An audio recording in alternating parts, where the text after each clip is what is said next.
कढीपत्ता घेतला आहे मी धुवून स्वच्छ फॅनखाली वाळून घेतला आहे बघा. एकदम कोरडा झाला आहे. त्याच्यावर मी पॅन ठेवलं आहे बघा. त्याच्यात 1 चमचा तेल घालते आणि हा कढीपत्ता त्याच्यात कढीपत्ता चांगला भाजून घेतला. आता मी ताटात ओतून घेते. पॅनमध्ये मी 1 चमचा तेल घालते आणि बघा वाटीभर शेंगदाणे घेतले ते टाकते. छान भाजून घेते. शेंगदाणे चांगले भाजले. त्याच्यामध्ये बघा लसणाच्या पाकळ्या टाकल्यात 9-10 आणि 1 चमचा जिरं टाकले.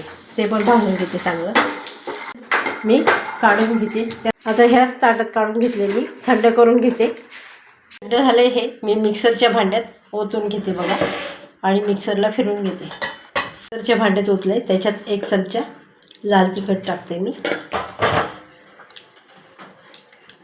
आणि चवीपुरतं मीठ घालते आणि मिक्सरला फिरून घेते. अशी मी कढीपत्त्याची चटणी बनवली. रेसिपी आवडली असेल तर लाईक करा, शेअर करा, सबस्क्राईब करा. धन्यवाद.